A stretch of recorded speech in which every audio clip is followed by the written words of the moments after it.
Ada surat yang sering dibaca oleh Rasulullah SAW harian. Ada surat yang sering dibacakan oleh Rasulullah SAW kepada sahabatnya pekanan.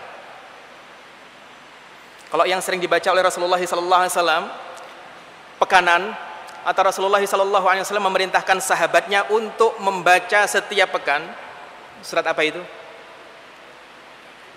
Surat Al-Kahfi contoh, satu Al-Kahfi. Kemudian adapun surat Yasin, maka ijtihad para ulama, ya, ijtihad para ulama sebagaimana disampaikan oleh Al-Imam Ibnu Hibban dalam sahihnya, itu dibacanya setiap malam. Berarti dia harian. Man qara'a, Ibnu Hibban meriwayatkan, barang siapa membaca surat Yasin setiap malam mengharap keridhaan Allah, ghufiralah, maka dia akan diampuni, sebagaimana Ibnu Hibban meriwayatkan dalam sahihnya. Ini yang pekanan, Pak. Surat apa? Al-Kahfi. Setelah itu yang sering dibaca oleh Rasulullah Muhammad SAW ketika mengimami sholat subuh di hari Jumat, As-Sajdah dan Al-Insan. 3. Yang sering dibaca oleh Rasulullah Muhammad SAW ketika menjadi imam sholat Jumat, Al-A'la, Al-Ghashiyah. Selain itu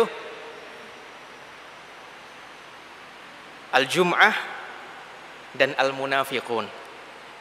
Rasulullah ketika mengimami salat Jumat biasanya membaca Al-A'la dan Al-Ghashiyah atau Al-Jum'ah dan Al-Munafiqun. Dan masih ada satu lagi surat yang sering dibaca oleh Rasulullah Muhammad sallallahu alaihi wasallam sepekan sekali. Bahkan salah seorang sahabat wanita menghafal surat itu karena sering mendengar Rasulullah SAW membacanya ketika beliau sedang khutbah Jumat. Surat apa itu? Surat Qaf. Qaf wal Qur'anil Majid, bal ajibu an ja'ahum mundhirum minhum faqala al kafiruna hadza syai'un ajib, dan seterusnya. Saudara sekalian yang dimuliakan Allah Subhanahu wa taala, bagi kita orang beriman, surat-surat yang sering dibaca oleh Nabi Sallallahu Alaihi Wasallam itu perlu untuk kita tadabburi, Pak. Mengapa ini dibaca oleh Nabi pekanan? Artinya ini di dalamnya ada pelajaran-pelajaran mahal yang harus diingat oleh seorang muslim, oleh setiap muslim setiap pekannya, supaya tidak lupa, supaya tidak disorientasi dalam hidup ini. Itu, Pak. Sehingga nanti kalau kita urai, ada 8 surat yang sering dibaca oleh Rasulullah Muhammad SAW setiap pekan itu, mulai dari Al-Kahfi, ya, itu pelajarannya mahal, Pak. Berarti sepekan sekali kita diingatkan oleh Nabi, kita diminta oleh Nabi untuk ingat tentang fitnah-fitnah yang Allah Subhanahu wa taala sampaikan di dalam surat Al-Kahfi. Kan begitu? Ya.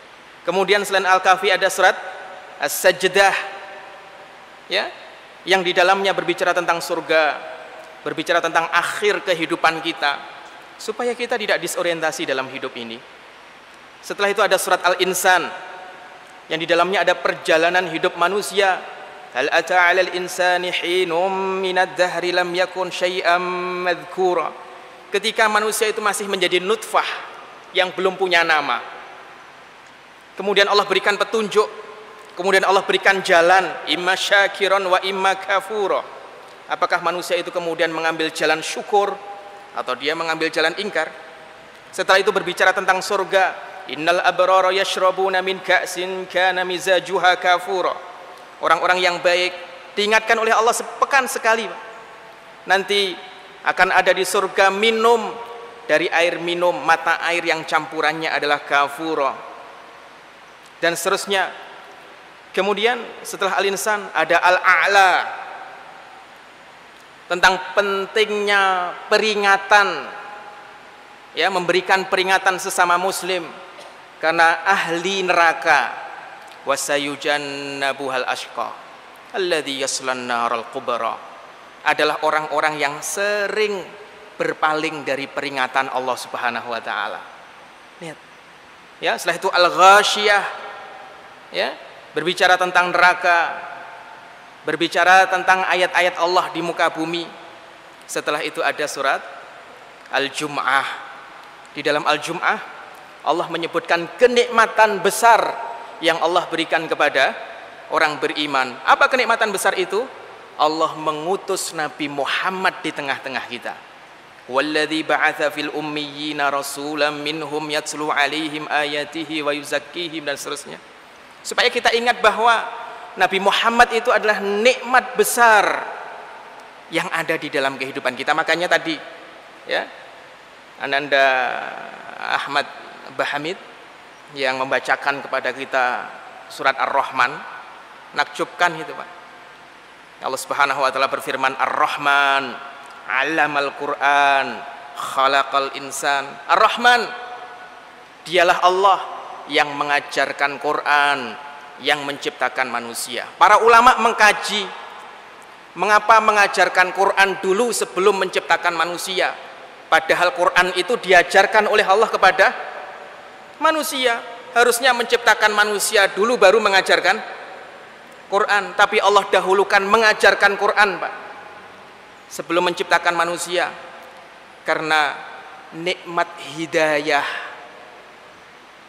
lebih agung daripada nikmat penciptaan kita. Kita dapat hidayah tersebab Allah mengutus Rasulullah, dan kita ada di dunia disebabkan oleh orang tua kita. Makanya Rasulullah bersabda, belum sempurna iman kalian sebelum mencintaiku melebihi cinta kalian kepada kedua orang tua kalian. Bukan hal yang berlebihan, dan itu ada dalam surat Al-Jum'ah. Di dalamnya ada kenikmatan diutusnya Nabi Muhammad di tengah-tengah kita, dan kita diingatkan oleh Al-Quran setiap pekan. Kenapa? Setiap pekan kita mendengarkan itu atau kita membaca itu. Dan tidak hanya itu, ada surat Al-Munafiqun, sehingga setiap pekan kita diingatkan oleh Quran tentang bahaya adanya orang-orang munafik di tengah tubuh umat Islam. Bahkan kalau kita membaca sirah nabawiyah, tidaklah orang munafik, tidaklah orang-orang Yahudi itu berani memusuhi orang Islam, Pak, kecuali karena di tengah-tengah mereka ada orang munafik yang memotivasi mereka. Kan begitu. Bahaya, Pak. Dan bahayanya munafik di dalam tubuh umat Islam. Kita itu diingatkan oleh Quran sepekan sekali, Pak, supaya ingat, tidak lalai, tidak lengah. Ya. Dan yang terakhir ada surat Qaf, yang di dalamnya banyak sekali pelajaran-pelajaran tentang penciptaan manusia, tentang akhir perjalanan hidup manusia, tentang dekatnya pengawasan Allah Subhanahu wa taala, wa nahnu aqrabu ilaihi min hablil warid, dan kami lebih dekat kepada manusia itu daripada urat lehernya sendiri, urat nadinya sendiri. Pengawasan Allah Subhanahu wa taala. Sehingga sepekan sekali kita diingatkan pengawasan Allah yang sangat dekat kepada kita, ya. Diingatkan tentang surga, diingatkan tentang setan yang menggoda kita, dan seterusnya. Itu baru surat-surat yang Nabi anjurkan untuk kita baca sepekan sekali, atau Nabi contohkan untuk dibaca oleh imam sholat subuh, imam sholat Jumat, atau khatib. Sehingga pelajaran-pelajaran yang ada di 8 surat itu membekas kuat di dalam diri kita. Dan ada surat yang ritmenya jauh lebih sering daripada 8 surat yang saya sebutkan tadi, dan itu adalah surat Al-Fatihah, yang tentunya kandungan di dalamnya jauh lebih penting daripada surat-surat yang tadi saya sebutkan di awal. Jauh lebih penting daripada itu, karena kita sebagai seorang muslim minimal membacanya sehari 17 kali dalam sholat fardu kita. Kecuali kalau kita menambah dengan sholat-sholat nafilah, ya, dengan sholat-sholat nafilah, maka kita akan membacanya pun lebih dari 17 kali. Karena dalam madhab kita, jumhur ulama berpendapat bahwa surat Al-Fatihah adalah surat yang harus dibaca di dalam salat kita. Yang kalau salat la salata liman lam yaqra bi Fatihatil kitab. Karena sesungguhnya tidak ada salat yang sah kalau tidak membaca surat Al-Fatihah di dalamnya, kecuali di dalam madhab Hanafi, di mana Imam Abu Hanifah berpendapat bahwa salat yang tidak membaca surat Al-Fatihah salatnya sah akan tetapi tidak sempurna. Salatnya sah akan tetapi tidak sempurna. Jumhur punya dalil, Imam Abu Hanifah juga punya dalil.